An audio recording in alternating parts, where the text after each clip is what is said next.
Man, you need some Liberty stickers for the back of your truck. At LibertyStickers.com, they've got great state hate, like Pearl Harbor was an inside job. The Democrats want your guns. U.S. Army, die for Israel. Police brutality, not just for black people anymore. And government school, why you and your kids are so stupid. Check out these and 1,000 other great ones at LibertyStickers.com. And of course, they'll take care of all your custom printing for your band or your business at TheBumperSticker.com. That's LibertyStickers.com. Everyone else's stickers suck. For KPFK, March 29th, 2013, I'm Scott Horton. This is Anti-War Radio.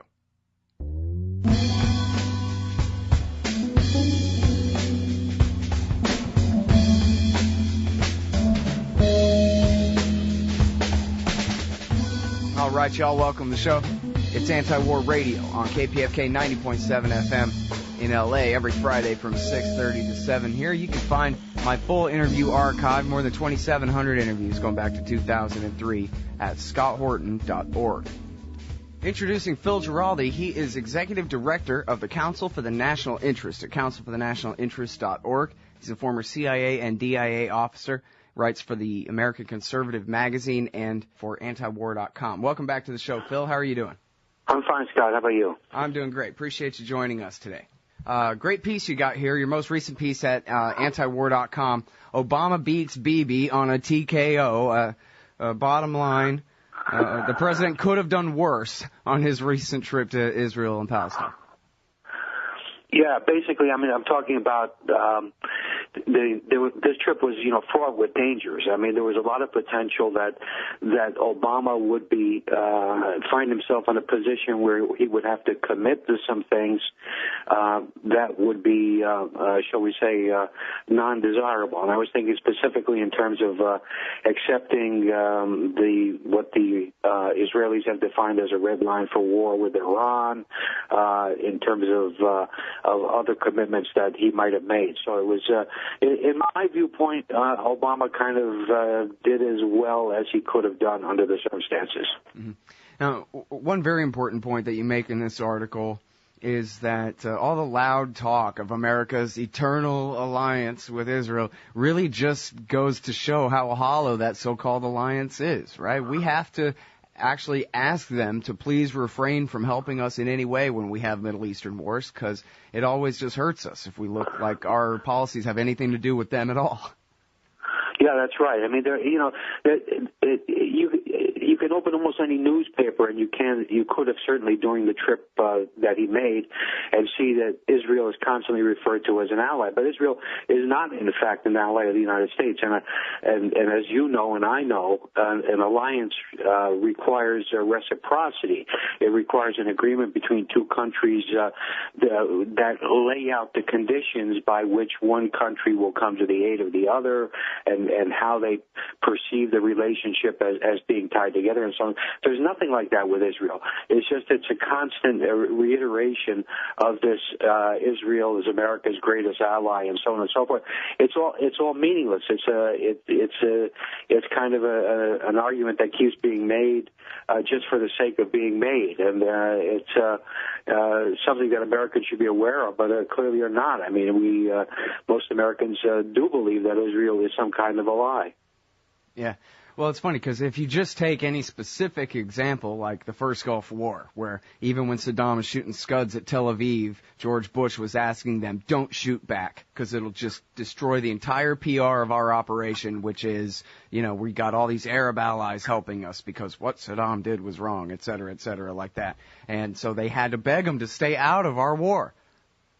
Yeah, that's right. And that's a perfect example of the fact that Israel, if anything, is as everyone knows, but nobody in Washington says, is a strategic liability. It's basically a dependency that the United States has to expend a lot of treasure and blood and political reputation to support, but it's not bringing any benefit to the United States as a result. Right, because, well, I don't know how it was necessarily before World War II or whatever, but I can't think of what it matters to the U.S. who's in charge of Egypt, but for the fact that we've got to bribe them all the time to pretend to not hate Israel. Otherwise, they're not like Saudi Arabia full of oil under, our oil under their sand or any of that kind of stuff. Yeah, I mean, the only thing about Egypt is Egypt controls the Suez Canal, which, of course, is a strategic issue for a lot of countries that are engaged in trade in that region. But, you're right. I mean, basically... Well, we didn't have to support Mubarak just for that, right?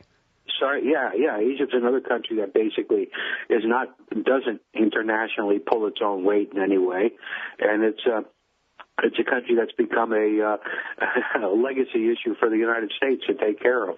I mean, basically, whoever was ruling Egypt, even if we had a problem at the Suez Canal, it would only be a temporary one. We could work something out. All that support for Mubarak was really about Israel. Yeah, well, the support of Mubarak is quite rightly was based on making him be nice to Israel, and again, everybody knows that, and it's just sort of why are we doing this? Is it something that makes sense for our own national interest? And of course, it doesn't. Right. Okay. Now, Obama apparently, as you note in your article, convinced Benjamin Netanyahu, or maybe coerced Benjamin Netanyahu, into apologizing to the Turks for the 2010 attack, lethal, deadly attack on the Mavi Marmara relief ship that was on its way to Gaza.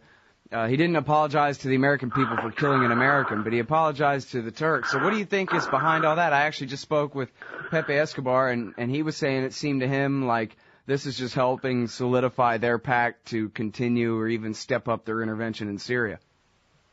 Yeah, I've heard that argument. I don't buy it. I think Turkey is extremely nervous about what's going on in Syria, and really at this point doesn't quite know what to do. So this idea that it's the old this is a kind of a Chomsky argument, that essentially there's this capitalist monster out there that devours everything in its path, and that's what this is all about. I don't see that. I think that in fact this was basically, again, this is where I give Obama points. I think Obama was basically saying, look, Turkey is our major strategic ally in the region, and we have to get some kind of comfortable relationship with Turkey and Israel just because it makes it work better for us. And I think he convinced Netanyahu, in fact, I'm pretty sure of this, I've heard this from a couple of different sources, that he convinced Netanyahu that it is in Netanyahu's interest, if he wants to be involved in kind of, dealing with what comes out of Syria, what comes out of the Syria situation. Turkey's going to be the main player, and unless he's basically at least somewhat friendly with Turkey, he's going to be the odd man left out. So I think that's pretty much the arguments that Obama used, and it seems to be borne out by the fact that this was all kind of debated, and pulled together at the last second. Mm-hmm. So it wasn't exactly like, let's get together and let's go figure out how we're going to divide up the pie in Syria. I don't think any of that is true. Well, and so what do you think is the Israeli position on the war in Syria as it exists now? I mean, we've talked for years about how if they got what they wanted in their clean break scenario, the major looming question in bold is what next for Syria? And would that be beneficial from even the Israeli point of view? It's always been crazy to me that they pursue right. That's the issue. I think Israel, like the Turks, in fact, kind of was figuring, this is going to be quick and dirty. It's going to be over, and we're going to have some kind of pliable regime replacing Assad that we can manipulate as we see fit. But it ain't working out that way, and I think everybody is extremely nervous. And I think the fact is the Israelis are completely divided on this issue. They definitely at one point wanted to see Assad go, but then I think they thought a little bit harder about it and realized that this might not be a good choice, that what comes after Assad could be a lot worse. So I think they are very interested in being engaged in the process of what comes out of post-Assad, which is why they are willing to make some concessions to the Turks. But I don't think they have a clear policy on this. Mm-hmm. Well, all right. So Obama gave a speech during this trip where he, in a sense, was saying, never mind the government of Israel. Let me just go straight to the people of Israel. It's time for you people to get this right and get your government to get this right. Am I paraphrasing that? Was it that strongly worded, do you think? Yeah, it was that strongly worded. If you read the actual speech, which I did, and I'm sure you have, he is saying that, and it was a major. That's another issue that hasn't been discussed in the U.S. media. That was a major slap at Netanyahu, because who else was he talking about? It's right. Netanyahu is the obstacle for peace, and he was making it very clear. So I give Obama, and I'm no friend of his, as you well know, lots of points on this. I think, yeah, sure, he didn't do anything in the way of committing the U.S. to move forward with any policies that would be good or anything like that, but he told some home truths to the Israelis that no American president has ever done, and I was pretty impressed by it. Mm-hmm. Well, yeah, I mean, you actually picked out the quote where he invokes his own children and says, like, hey, put yourself in their shoes. That's pretty strong words from the President of the United States. Sure. So I think this was, there are obviously a lot of domestic political reasons why he made this trip. But the thing was, I think he handled it very well. I think he's a much better politician than most people give him credit for. I think that's really the thing with him. He's very good, even though people are disappointed a lot in what he says and what he does. He is very good at empathizing and playing that card. I think he's done that very well.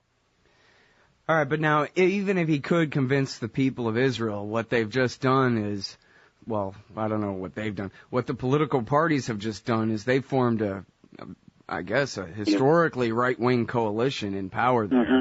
And so it would have to be after another couple of elections from now, probably, before we could see any kind of major change. Could you describe, I think the coalition only finally came together because Obama was coming to town. They absolutely had to work it out at the last minute kind of a arrangement. Is that right? Can you explain the coalition as you understand it? Yeah, it's the most extreme right-wing administration Israel has ever seen, which is saying a lot. And it has that Naftali Bennett in it, who's the head of the settlers movement, for example. It looks like Avigdor Lieberman is coming back. It's an extreme right-wing group, and you're absolutely right. If there's going to be any payoff in terms of Obama delivering a message, it's going to take a long time to get there. But at the same time, he sent the message. That is to me significant, and you can argue, he sent a message at Cairo too, and he reneged on that one. So maybe this is his pattern, and indeed maybe it is. But the fact is that, as I also point out in my article, what can he do? I mean, he is tied hand and foot on Israeli policy by Congress. And there's not a whole lot of wiggle room that he has. He can't withhold any money from them because Congress will just shift it somewhere else. If he tries to get too tough with the Israelis, he's going to get the media on top of him in addition to Congress. So what exactly were his options? What did people expect that he was going to go and do? He's made his position on Israeli settlements clear a number of times. And he got slapped down by Netanyahu the last time he tried to push the issue. So what exactly did people expect that was the wiggle room that the President of the United States had in this situation, that he was going to be able to do something? I don't think he had any wiggle room at all. Yeah, well, it's a very important point what you say about how the Congress will just, and they've already threatened to move aid to Israel directly straight into the Pentagon appropriations budget that's basically veto-proof. Because I think, if anything, that's what people imagine, is that the president could tell Netanyahu, listen, if you don't stop the settlements and if you don't really work out an agreement here, then no more money for you. But what you're, explaining is that that's just not true. I mean, unless he's going to veto the defense appropriations budget, but then that's pretty much impossible. Right, that's not going to happen. So it's like, I think expectations of what the president can do, in particularly in this issue, he can. There are other things he can do that I'd love to see him do, like throw away his kill lists and cut back on drone operations. These are things he can do. So let's criticize him roundly for when he doesn't do those things. But on the other hand, this is a situation where he really has very, very little latitude in terms of what maneuvering he could do. Yeah.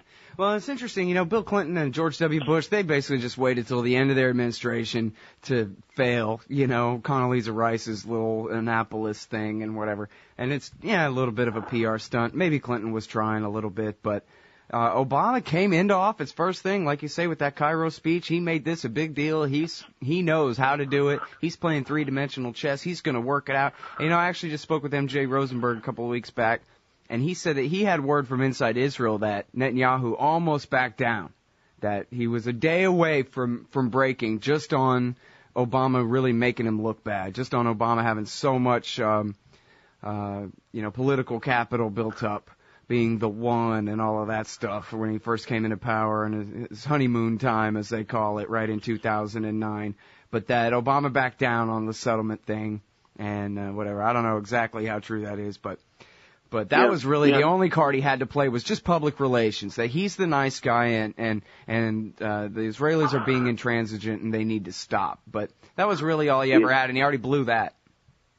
Yeah, I think that's probably an accurate assessment, that when Obama came in, he certainly had the momentum and the leverage to do something, and he got scared. I think that's probably true. He didn't judge accurately the depth of the opposition that he was arousing, and rather than push ahead and do something decent, he got scared. And I think that probably is correct.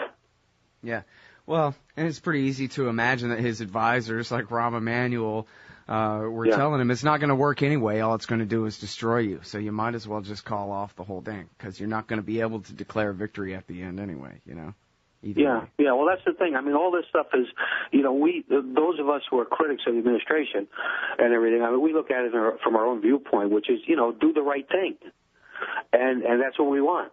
But the fact is, he's a politician, and it's not exactly like he can play the game the same way you and I could. You and I can say anything we want about Benjamin Netanyahu, and there are no consequences for us, basically. But he's a politician, and he has to be able to work with the people in Congress who are basically hostile to him making any kind of moves on Israel that they're not totally satisfied with. So he's in effect a player in a game that's bigger than he is.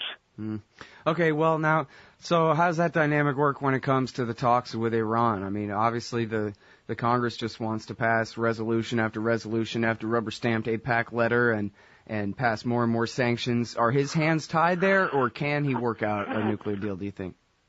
Well, that's a different story, and I'll tell you why. I think that the situation with Israel is basically, he's playing essentially a domestic political status quo type game with the other constituencies involved.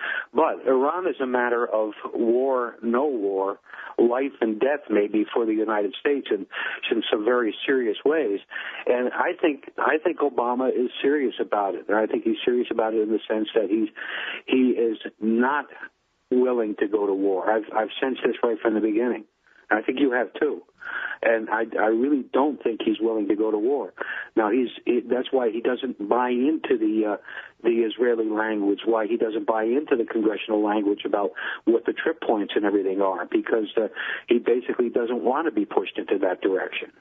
So I suspect that negotiations might be a tough one, but I think he might well be comfortable with working some way to spin this status quo out forever, and that's basically what American administrations do anyway. But I think that might be the way he's going to look at it. But, we'll see. But I think the one thing that I'm fairly confident about is that I don't believe that Obama is itching for another war in the Middle East. Yeah, well, that's good. And I noticed that he actually did convince Netanyahu, or I don't know how much weight to put on this. At least it was the first that I saw where Netanyahu basically conceded that they're actually not working on nuclear weapons now. He implied that when he said he adopted Obama's language that it would take them at least a year to make one, or maybe he was being alarmist. He was saying it would take them only a year to make one once they ever began trying to make one, if they ever did. And he sort of convinced or somehow got Netanyahu to parrot that back, which is, I'll take that as Netanyahu's admission that they're not making nukes. Thanks, Yeah, which of course is also what Mossad has been saying for a while and what CIA has been saying. So there is a consensus that Iran does not have an active nuclear program unless it's so carefully hidden that, you know, if it were carefully hidden, it would have to be minuscule to avoid detection. So I think it's a safe assumption that Iran does not have a nuclear weapons program. Right. And now, how big of a deal is it, do you think, that he got Netanyahu to say that? Because as you said, Mossad has been saying that in Haaretz for about a year, and the CIA has been saying that since 2007, and I've been saying it since 2004. Well, I think it's significant that he got him to say it, yeah, because he's never said it before. So that's good. I'll take that, too. I mean, I'm not sure how much weight to put on certain phrases of politicians, but in certain cases it can mean everything, right? Well, it can. I mean, it basically, I think this is what was good about the Obama visit, that he avoided himself getting into these situations where he was tying his hands by virtue of what he was saying. And if anybody was tying his hands by virtue of what he was saying, it was Netanyahu. Netanyahu committed, I don't know if you saw my piece on the American Conservative today about the Turkish agreement with Israel, but basically Netanyahu was a big loser on that. Turkey didn't commit to anything. And it was basically, and in fact, Erdogan did not even want to take the call. And it was only because Obama was also on the other line that he took it. So, and Turkey is proceeding with a trial in absentia of the 4 senior Israeli military officers who were involved with the raid. So, Netanyahu got zero out of this, except that he's basically going to have a voice in terms of what goes on in Syria down the road. But apart from that, it was Turkey all the way. Man, and it's such a contrast too, right? Because nobody asked for an apology for the murder of Furkan Dogan, the American citizen who was killed on the Mavi Marmara. He just counts as a Turk. He was half a Turk, Right. Yeah, well, he doesn't count because he's got a funny name. Yeah, I guess so. Yeah, I know. There's hypocrisy on top of hypocrisy on top of hypocrisy. But I think at this point we're in a situation where we have to look for the little things that maybe are turning our way. And all I can say is, I mean, can you imagine if John McCain were president now? As bad as Obama has been in some areas, particularly, as I say, with these kill lists and other things. But if it were John McCain, we would have been at war, 5 years ago, I guess. Yeah, this whole time too. Yeah, and it probably wouldn't be only one war. It would be probably a number of them. So, it's like we have to count our blessings because we're cursed with a political system where basically the kinds of things we want to say, the kinds of discussions we want to have, we're frozen out of the system. And that's essentially the way it works. And the fact that a president of the United States can go to Israel and actually say a few things and avoid saying some other things that suggest to people like us that, well, maybe he does have his head screwed on right to a certain extent. Yeah. Well, that's not so bad. Yeah, and at least he didn't get completely took like, he sometimes does on other issues, The fact, like you said, it was fraught with peril, him even stepping off the plane over there, all the different things that could have gone down in different ways. And so, yeah, you're right. We should give him a little bit of credit where we can. And, I think if it was John McCain, we'd all have died in a nuclear war with the Russians by now. Yeah, I think we would have. John McCain is still trying to arrange that, I think. Yeah, I know. I saw him on TV the other day, and he was looking pretty good. I'm afraid to say he's looking good for his age. All right. Well, maybe he's a picture of Dorian Gray, where he's getting younger. What a scary thought that is. Well, Ariel Sharon, of course, is still alive too. So we could have a horror film somewhere down the road featuring John McCain and Ariel Sharon. Oh man, yeah, Frank and Sharon. They said he was stirring in his crypt there. Yeah, he was showing eye movement or something. Oh no. Well, maybe that means he can hear everything in the room. I don't. Could be. All right, so the Wall Street Journal says that maybe kind of along the lines of what you say about the Turks and the Israelis being afraid of what they've gotten themselves into in the so-called rebellion, whatever it is, the fight going on in Syria right now. And So the Wall Street Journal said that the CIA has decided that they want to now begin sharing intelligence with everybody, I guess, or as many people as they can who are not the al-Nusra Front. And and then I saw this. That's basically Al-Qaeda in Syria, I guess, or according to our government. It's Al-Qaeda in Iraq. Once they cross the border, they start calling themselves the al-Nusra Front. And I read a piece in the Hurriyet, I don't know if that's how you pronounce it, saying that they've doubled their numbers as all these Iraqis have influxed to Syria. And the reason that everybody chooses the Nusra Front to join up is because they're the ones that the Americans don't like, or at least regret accidentally arming and financing this whole time when they've been trying to arm and finance others, but it keeps ending up in the hands of the al-Nusra guys. But anyway, that's their claim to fame, is that Obama says they're illegitimate. But so I just wonder, what's your take on all of that?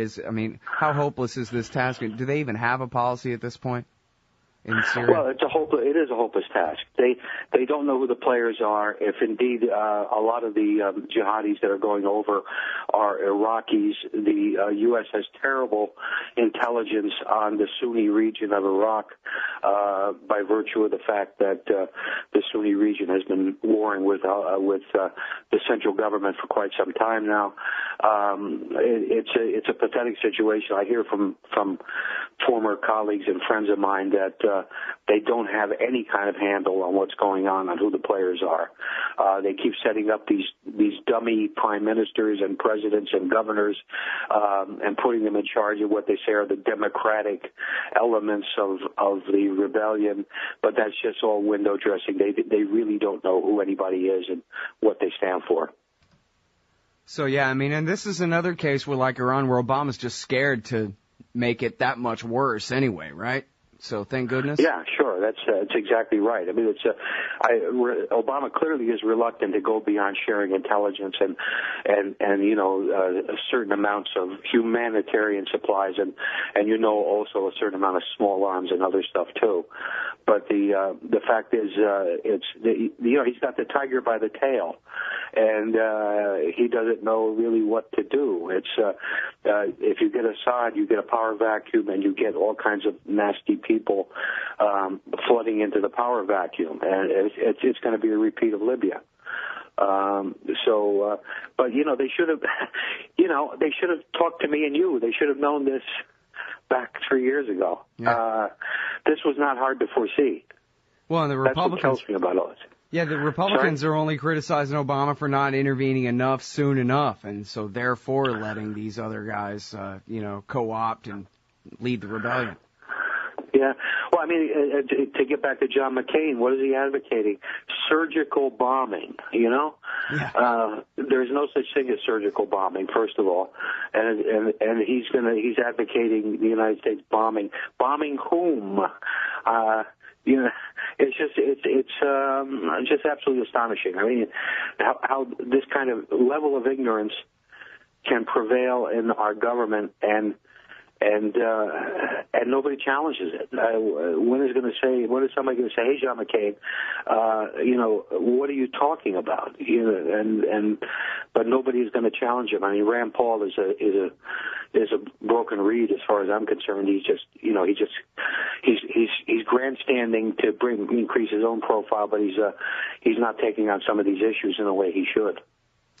Yeah, well, when it comes to the kinds of dangers that they're messing with, I say let the Republicans just complain. I prefer Obama's cowardice to him getting the idea that a truly great Democratic president gets a country into a world war or, something like that. If he really wants to go down in history, he could be a lot worse. So, I'll take it. Let John McCain cry in the wind. Sure, Obama could be an LBJ. That would be about as scary as it gets. I know. It's like I cannot understand this level of ignorance in Washington. But it's kind of a willful ignorance. I think these people are smart enough. They know what's going on, but they play with so many constituencies and interests as they work their way through these issues that they never do what would be right or what would be expedient. They just kind of go with the flow. Yep, and that's where we'll have to leave it. Thank you very much for your time on the show tonight, Phil. Appreciate it. Okay, Scott, take care. All right, everybody, that is Philip Giraldi. He is a former CIA and DIA officer and is Executive Director of the Council for the National Interest at councilforthenationalinterest.org. You can read his articles at the American Conservative Magazine and antiwar.com, where his most recent is Obama Beats Bibi on TKO. I'm Scott Horton. This has been Anti-War Radio for this evening. Thank you all very much for listening. We're here every Friday from 6:30 to 7 on KPFK 90.7 FM in LA. You can find my full interview archives at scotthorton.org. See you next week.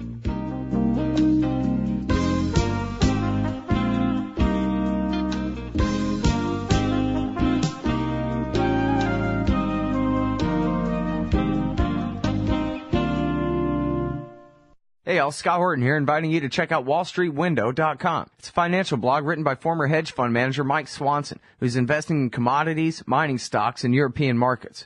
Wall Street Window is unique in that Mike shows people what he's really investing in and updates you when he buys or sells in his main account. Mike thinks his positions are going to go up because of all the money the Federal Reserve is printing to finance the deficit. See what happens at wallstreetwindow.com. And Mike's got a great new book coming out, so also keep your eye on writermichaelswanson.com for more details.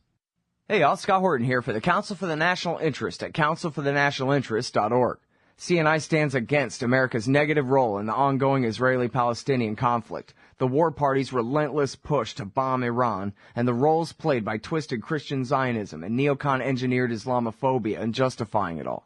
The Council for the National Interest works tirelessly to expose and oppose our government's most destructive policies, but they can't do it without you. Support CNI's push to straighten out America's crooked course. Check out the Council for the National Interest at councilforthenationalinterest.org and click Donate under About Us at the top of the page. That's councilforthenationalinterest.org. Hey y'all, Scott here. Like I told you before, the Future Freedom Foundation at FFF.org represents the best of the libertarian movement. Led by the fearless Jacob Hornberger, FFF writers James Bovard, Sheldon Richmond, Wendy McElroy, Anthony Gregory, and many more write the op-eds and the books, host the events, and give the speeches that are changing our world for the better. Help support the Future Freedom Foundation. Subscribe to their magazine, The Future of Freedom. Or to contribute, just look for the big red donate button at the top of FFF.org. Peace and freedom. Thank you. Hey, y'all, Scott here. First of all, thanks to the show's sponsors and donors who make it possible for me to do this. Secondly, I need more sponsors and more donors if the show is to continue. ScottHorton.org/donate has all the links to use PayPal, Give.org, Google Wallet, WePay.com, and even Bitcoins to make a donation in any amount. You can also sign up for monthly donations of small and medium-sized amounts through PayPal and Give.org. Again, that's ScottHorton.org/donate for all the links. To advertise on the site or the show, email me, scott@scotthorton.org. And thanks.